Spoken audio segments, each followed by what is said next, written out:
हमरा छोड़ के तू जोड़लू नाता, हमरा छोड़ के तू जोड़लू नाता। का ससुर को देबू नहीं पता कि तोरा बिन जियलो न जाता, कि तोरा बिन जियलो न जाता, कि तोरा बिन जियलो न जाता, कि तोरा बिन जियलो न जाता। हमरा छोड़ के तू जोड़लू नाता, हमरा छोड़ के तू जोड़लू नाता। का ससुर को देबू नहीं पता कि तोरा बिन जियलो न जाता, कि तोरा बिन जियलो न जाता, कि तोरा बिन जियलो न जाता, कि तोरा बिन जियलो न जाता।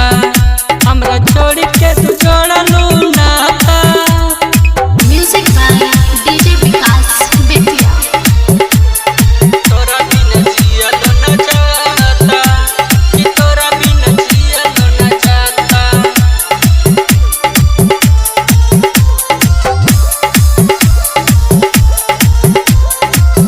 देखिल पटौआ रातो दिन, देखिल पटौआ रातो दिन। हमर दिलवा कहीं ठहराता कि तोरा बिन जियलो न जाता, कि तोरा बिन जियलो न जाता, कि तोरा बिन जियलो न जाता, कि तोरा बिन जियलो न जाता।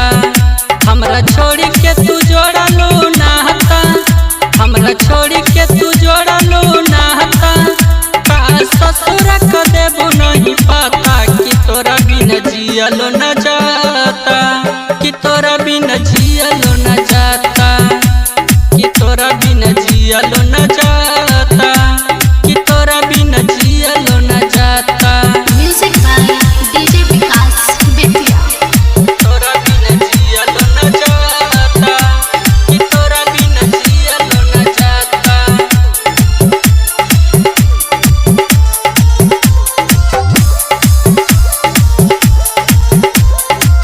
राइटर सोनो लिखले बा, दीपक बबुआ सिखले बा।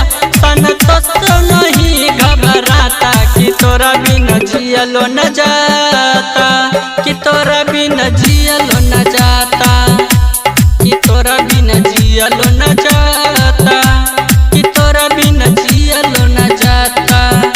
हमरा छोड़ के तू जोड़लू नाता, हमरा छोड़ के तू जोड़लू नाता। का ससुर को देबू नहीं पता कि तोरा बिन जियलो न जाता।